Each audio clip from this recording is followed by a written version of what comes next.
Assalamualaikum warahmatullahi wabarakatuh. Perkenalkan, nama saya Anggun Eka Chandra Nintias dengan NIM 220301740446. Saya dari kelas pendidikan matematika 2022A Universitas Negeri Surabaya. Saya di sini akan membuktikan teorema 8.15, 8.16, 8.17, 8.19, 8.20, 8.21, dan 8.26 untuk memenuhi tugas geometri. Terima kasih. Yang pertama yang akan kita buktikan yaitu teorema 8.15. Teoremanya berbunyi, jika kedua pasang sisi berhadapan sebuah segi 4 kongruen, maka segi 4 itu disebut jajar genjang. Maka langkah pertama yang bisa kita lakukan yaitu menulis apa yang diketahui. Jadi di sini diketahui misalkan segi 4 ABCD, ABCD dengan sisi AB kongruen dengan sisi CD, AB kongruen dengan sisi CD, dan AD kongruen dengan BC, AD kongruen BC. Dan melalui teorema ini yang akan dibuktikan yaitu segi 4 ABCD ini merupakan jajar genjang. Untuk bukti yang pertama kita tulis yang diketahui terlebih dahulu, AB kongruen dengan CD. Alasannya diketahui. Yang kedua, AD kongruen dengan BC, diketahui. Nah, langkah yang ketiga ini kita bisa membuat transversal AB dan BC, misalkan DB. Buat transversal misal DB.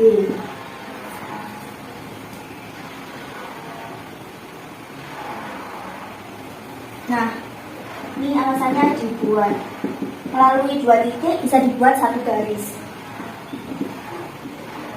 Terus yang keempat, DB kongruen dengan BB, reflektif.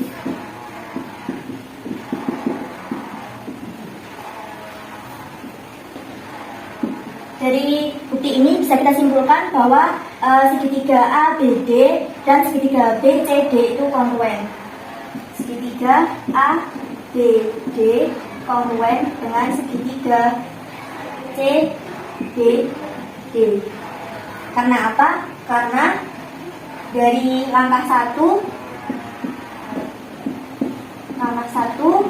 langkah 2, dan langkah 4 menggunakan teorema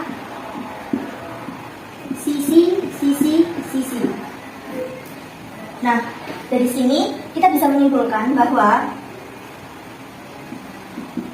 sudut ABD itu juga kongruen dengan sudut CDB. Karena melalui 2 segitiga yang kongruen, ada sudut-sudut bersesuaiannya juga kongruen. Di ini kongruen dengan ini.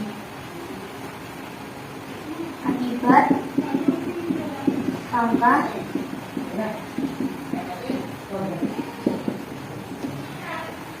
selanjutnya, karena ABB dan CDB ini merupakan sudut-sudut dalam berseberangan yang terbentuk dari transversal DB, maka dapat disimpulkan bahwa AB dan DC itu juga itu sejajar. Maka AB itu sejajar dengan DC dan AD sejajar dengan BC. Melalui 2 garis sejajar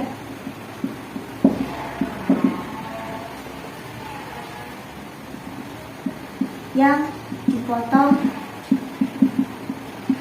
transversal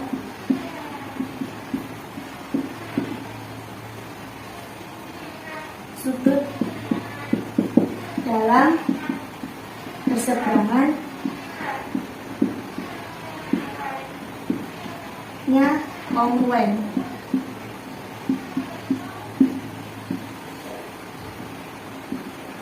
Dan yang terakhir yaitu ABCD jajar genjang.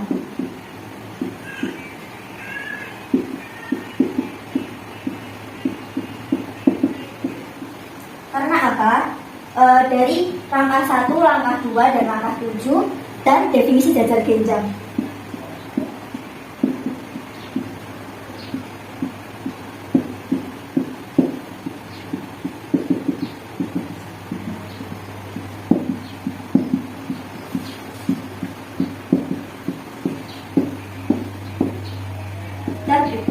Baik, teorema selanjutnya yaitu teorema 8.16. Teoremanya begini, jika dua sisi sebuah segi empat sejajar dan kongruen, maka segi empat itu disebut jajar genjang. Yang pertama diketahui misal segi empat KLMN dengan KL kongruen dengan MN dan KL sejajar dengan MN. KL kongruen dengan MN dan KL juga sejajar dengan MN. Buktikan KLMN jajar genjang. Yang pertama ditulis yang diketahui terlebih dahulu. KL kongruen dengan MN. KL sejajar dengan MN. Diketahui.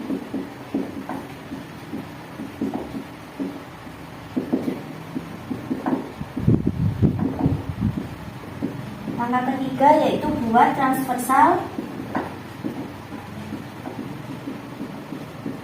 Misal LN dibuat melalui dua titik dapat dibuat satu garis. Lalu langkah keempat yaitu sudut KLN kongruen dengan sudut MLN. Alasannya yaitu sudut dalam MNL.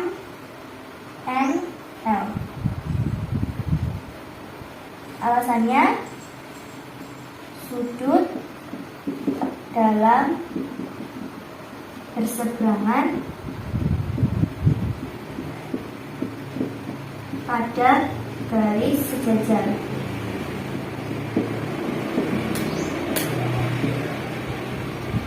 Nah, dari sini juga kita dapat menuliskan bahwa KN itu sejajar dengan LN. Langkah 4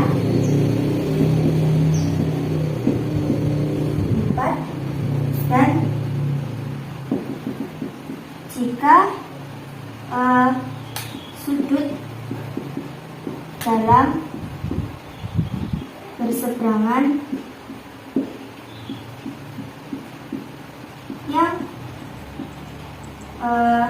dibuat oleh transversal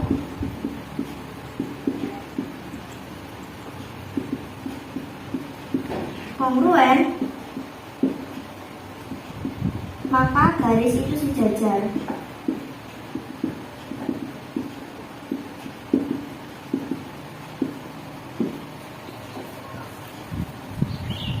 Langkah selanjutnya yaitu dari garis LN, segmen LN juga kongruen dengan segmen LN.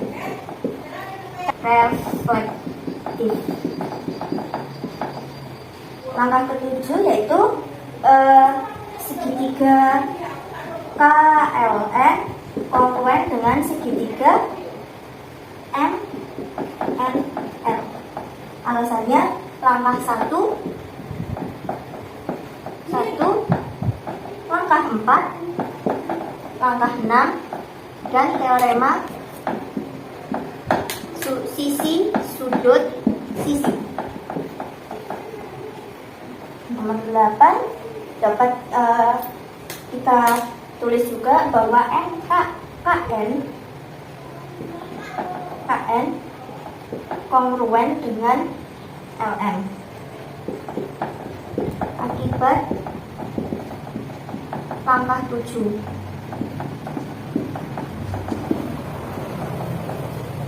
dan yang terakhir KLMN jajar genjang.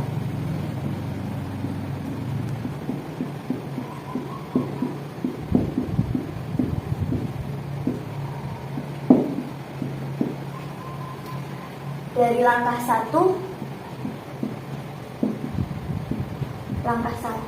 langkah 2, langkah 5,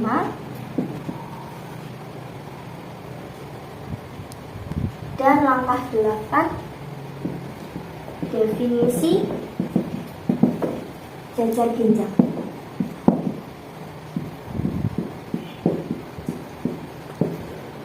Terbukti.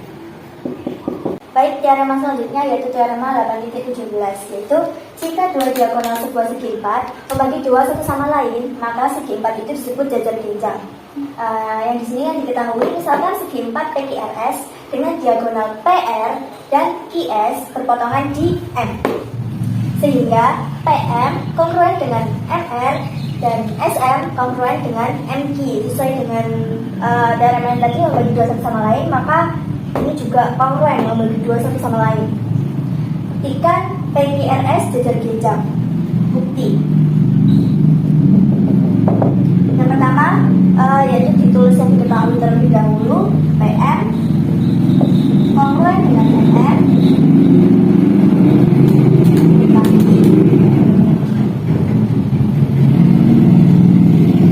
SM kongruen dengan MI. Diketahui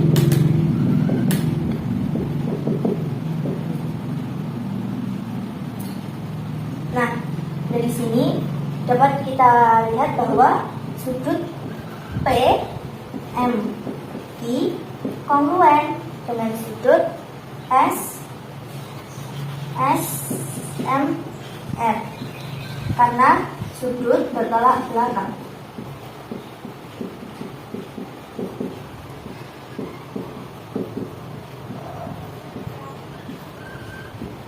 Yang keempat, maka segitiga PMQ juga kongruen dengan segitiga SMR karena langkah 1,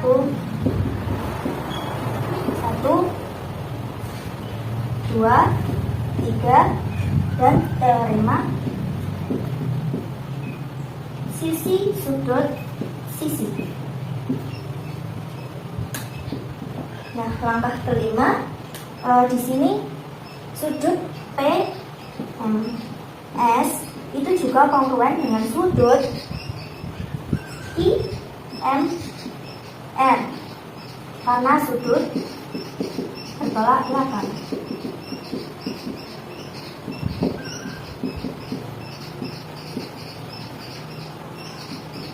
Sehingga segitiga PMS juga kongruen dengan segitiga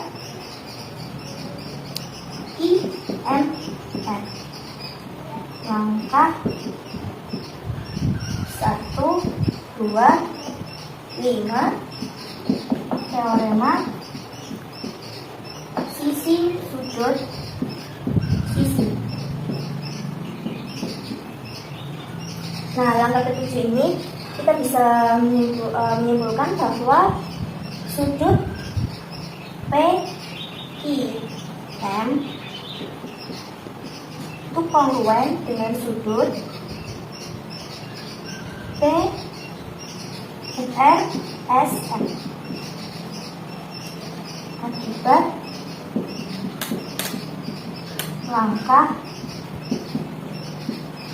4. Melalui 2 segitiga yang kongruen, maka sudut-sudutnya juga kongruen. Dan langkah 8, segmen PI sejajar dengan segmen SR. Langkah 7 dan teorema jika dua garis dipotong transversal,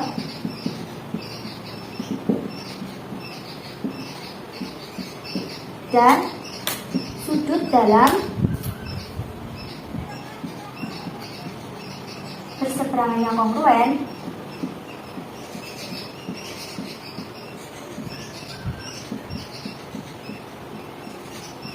maka garis itu sejajar.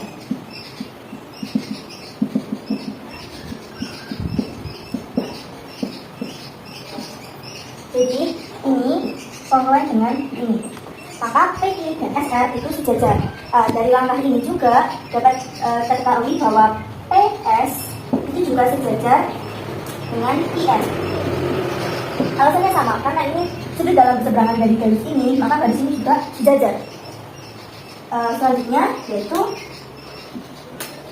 PQ itu juga kongruen dengan SR akibat dari langkah 4.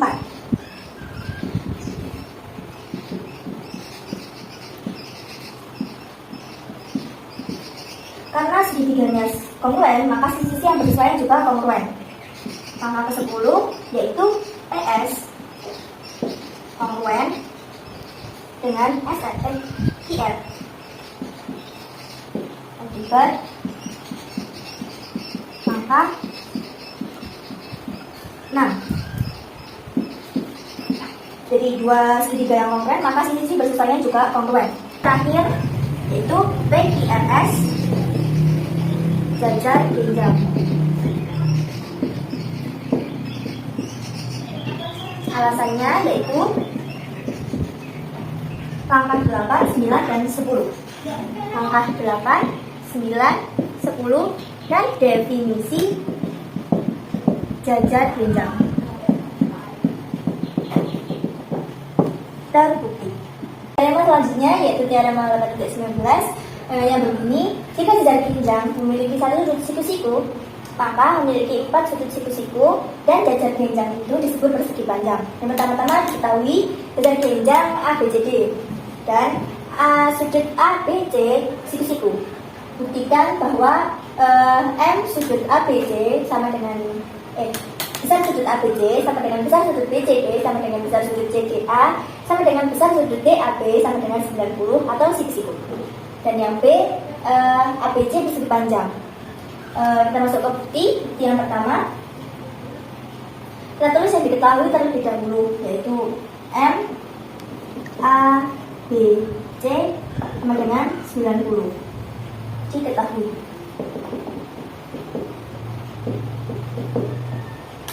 Lalu yang kedua, M sudut A D C juga 90. Karena apa? Ini berdasarkan teorema sudut berhadapan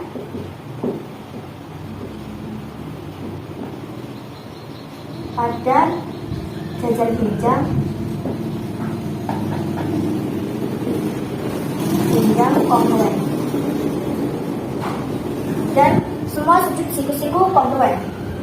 Lalu yang ketiga, M ABC ditambah dengan M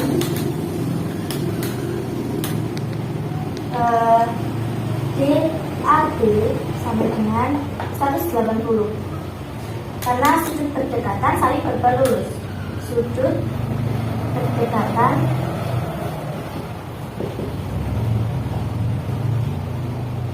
pada jajar genjang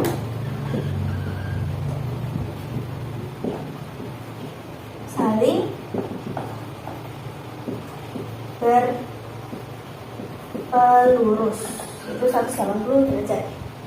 Lalu yang keempat yaitu 90 ditambah M DAB sama dengan 180. Substitusi langkah 1 dan 3. Yang selanjutnya yaitu M DAB sama dengan 90 derajat.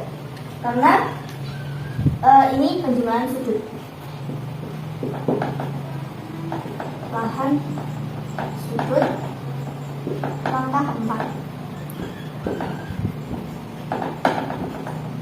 Nah, selanjutnya yaitu M B C D juga 90. Karena ini teorema sudut berhadapan pada genjang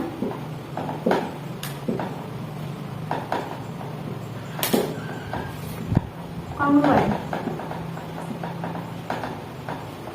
Dan sudut DAB ini berhadapan dengan sudut BCD. Jadi ini semuanya 90 derajat. Kesimpulannya nomor 7, M A B C sama dengan M B C D sama dengan M C D A sama dengan M D A D sama dengan 90. Alasannya, langkah 1,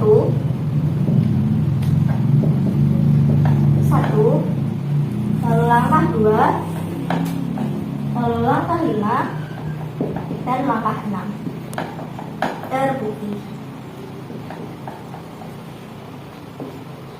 Kemudian kita akan membuktikan yang B. Langkah pertamanya, A, B, C, D jajar genjang. Karena ini diketahuinya jajar genjang.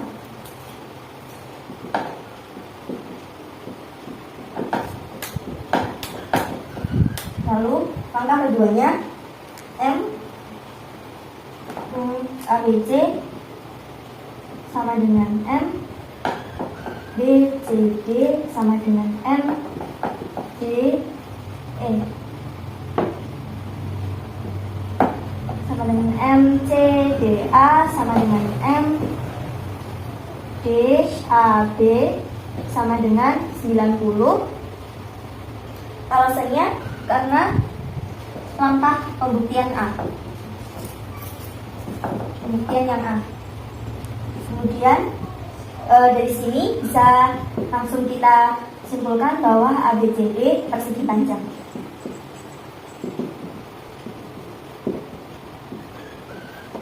Jadi langkah 1 dan langkah 2 dan definisi persegi panjang.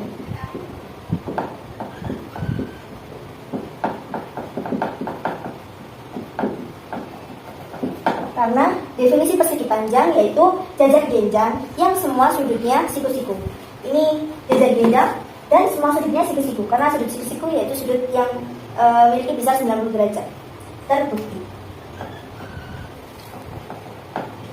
Baik, teorema selanjutnya yaitu teorema 8.20 yang berbunyi diagonal belah ketupat tegak lurus satu sama lainnya. Kita akan membuktikan bahwa diagonal belah ketupat tegak lurus itu sama lain.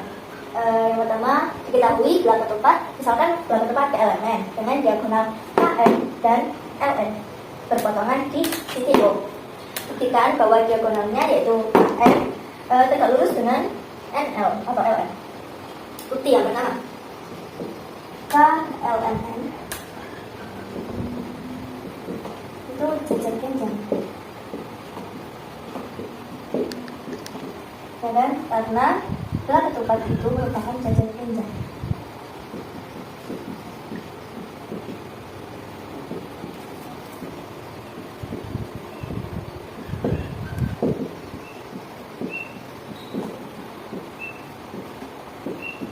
Yang kedua, KO kongruen dengan OM dan juga NO kongruen dengan OM akibat dari teorema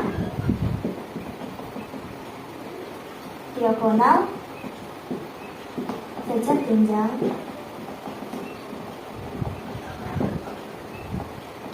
saling membagi dua sama panjang.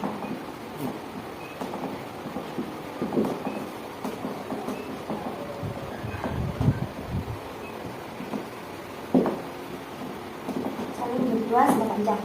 Lalu yang ketiga, KL itu kongruen dengan OM, kongruen lagi dengan NN, kongruen lagi dengan NK. Ini berdasarkan definisi belah ketupat. Definisi belah ketupat yaitu jajar genjang yang memiliki sisi-sisi yang sama, yang kongruen atau sama panjang. Kemudian langkah keempat, segitiga KOL itu juga kongruen dengan segitiga LOM, kongruen juga dengan segitiga MON, kongruen juga dengan segitiga NOK. Berdasarkan langkah 2, 3, dan teorema sisi. Jadi kan dari langkah 2 tadi, ini kongruen dengan ini kongruen dengan ini. Sedangkan dari langkah 3 itu ini kongruen ini, kongruen ini, kongruen ini. Nah, dari sini kita bisa tahu bahwa sudut KOL itu kongruen dengan sudut LOM, kongruen juga dengan sudut MON. Maaf, maksud saya sudut MON, sudut NOK. Langkah 4.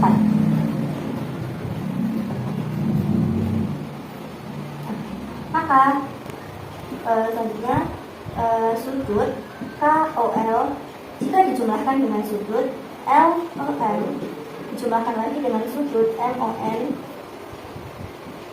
dijumlahkan lagi dengan sudut NOK, itu jumlahnya 360 penjumlahan sudut.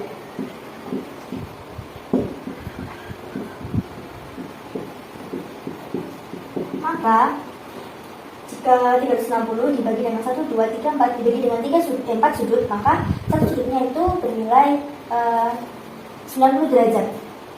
Maka ke-7, M KOL, sudut KOL sama dengan sudut besar sudut LOM sama dengan besar sudut MON sama dengan besar sudut NOK sama dengan 90. Langkah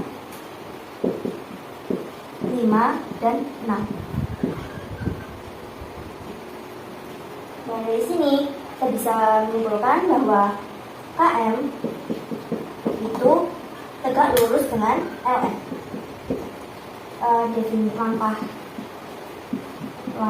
7 dan definisi garis tegak lurus.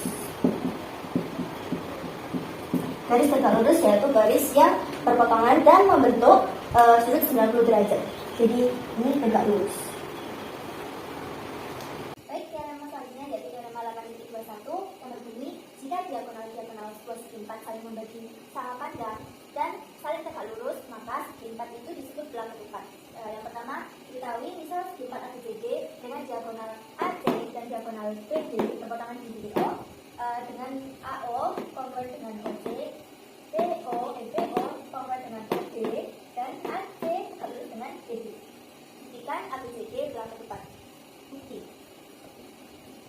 Yang pertama ditulis yang diketahui terlebih dahulu, itu AO kongruen dengan OC. Diketahui. Lalu CO kongruen dengan OD. Diketahui. Lalu yang ketiga, sudut A OB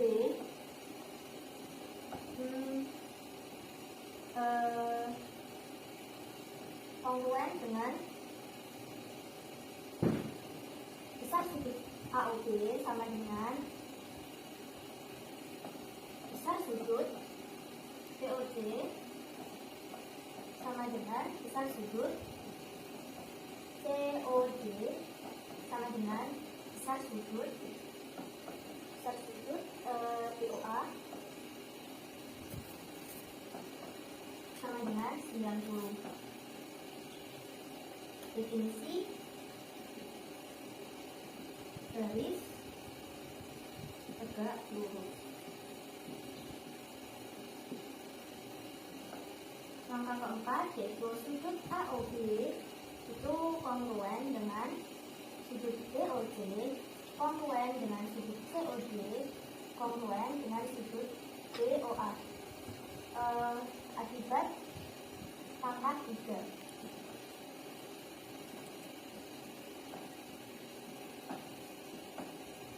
Nah, dari sini itu bisa disimpulkan bahwa segitiga AOB kongruen dengan segitiga BOD, kongruen dengan segitiga COD, kongruen dengan segitiga BOA.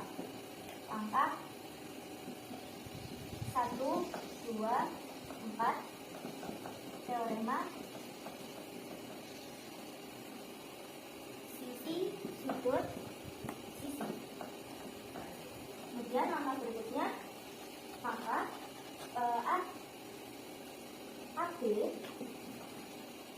itu kongruen dengan EC, kongruen dengan CD, dan kongruen dengan DA. Nah, ini kan kongruen, ini kongruen, ini kongruen. Maka ini kongruen ini 1, 2, ini kongruen ini, dan kongruen ini. DA. Akibat langkah 5.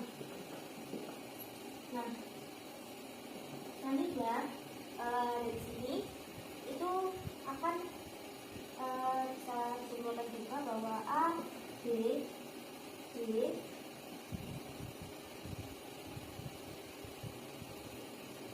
ABO,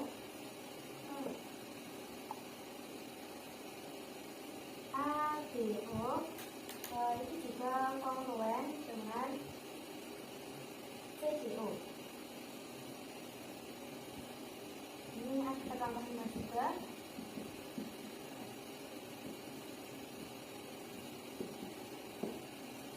Ini kongruen dengan ini. Nah, karena mereka adalah sudut dalam berseberangan, maka bisa ditulis juga bahwa AB itu sejajar dengan DC. Langkah 7 dan teorema jika dua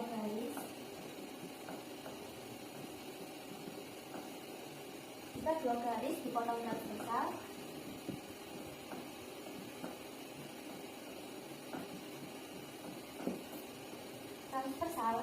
dan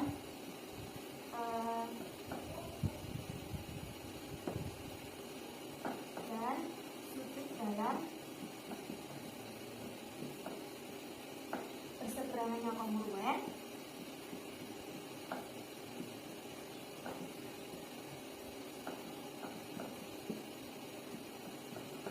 maka garis itu sejajar.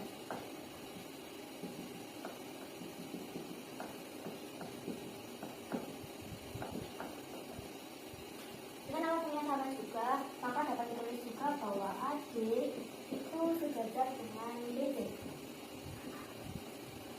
Nomor 9. Nah, dari sini dapat disimpulkan bahwa A, B, C, D itu sejajar bintang.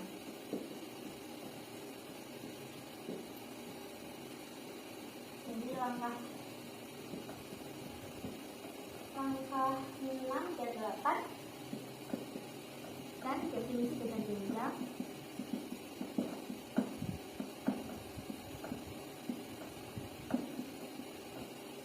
Definisi bintang yaitu sisi yang berhadapan kongruen dan sisi yang berhadapan itu sejajar. Maka terakhir yaitu A, B, C, D belah ketupat.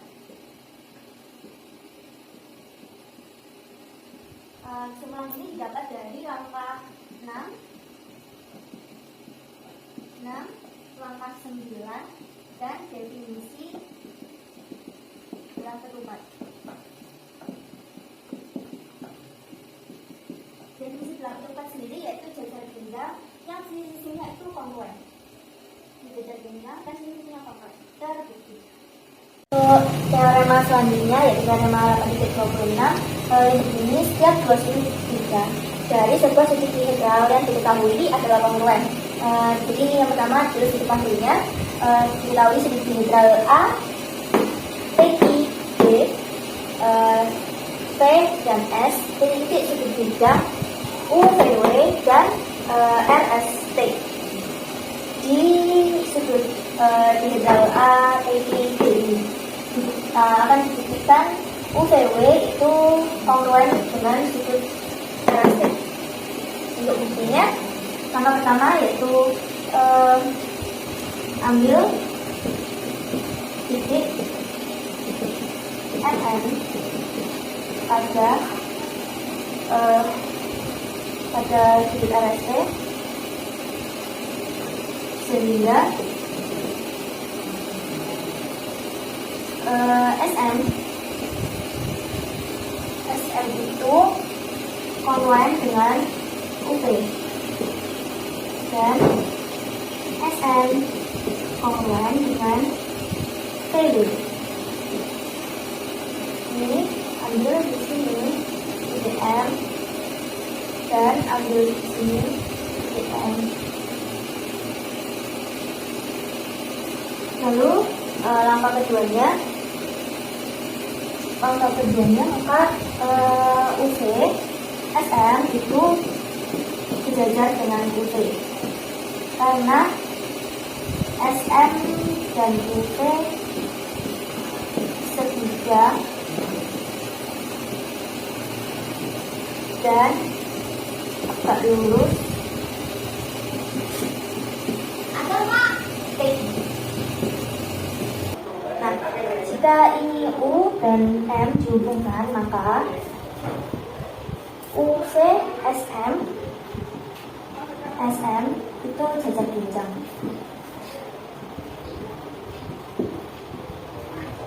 Jadi langkah 1, 2 dan definisi jajar jenjang.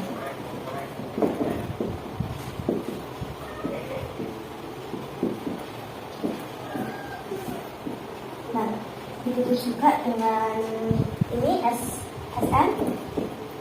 SN itu juga sejajar dengan VW karena SN dan VW sebidang dan tegak lurus TI. Kemudian yang kelima ini jika B dan N dihubungkan, maka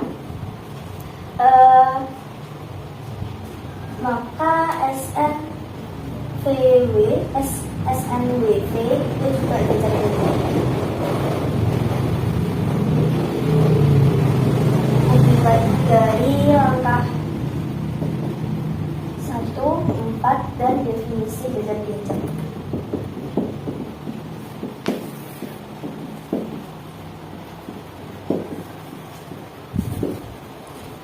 Lalu langkah selanjutnya yaitu UM dan VS. UM itu sejajar dengan VS dan UM kongruen dengan VS akibat dari langkah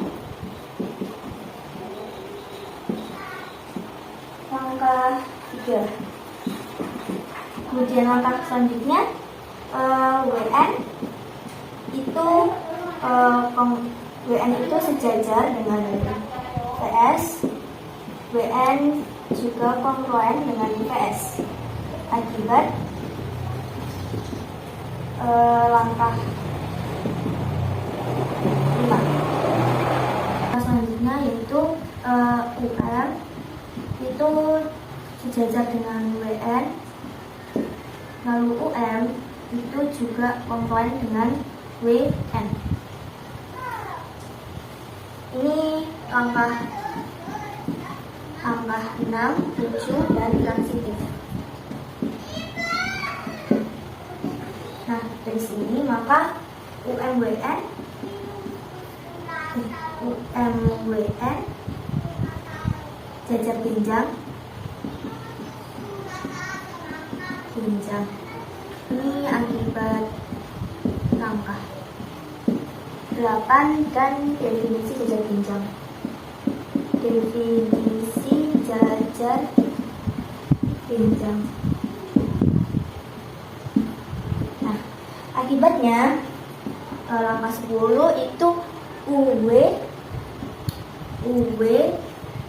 itu sejajar juga dengan UWMN dan UW itu juga kongruen dengan MN.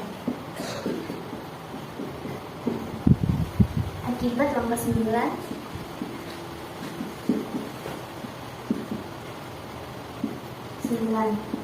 nah, sehingga langkah 11-nya itu UVW segitiga UVW itu kongruen dengan segitiga MSN. Ini langkah 1, lalu langkah 10, dan teorema postulat SSDS. Teorema sisi.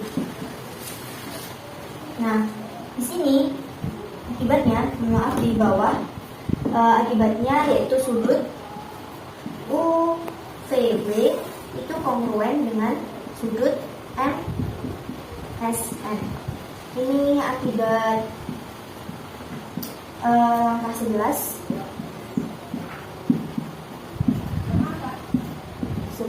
dan mungkin bisa diarahkan ke bawah ya, di-zoomkan ke bawah.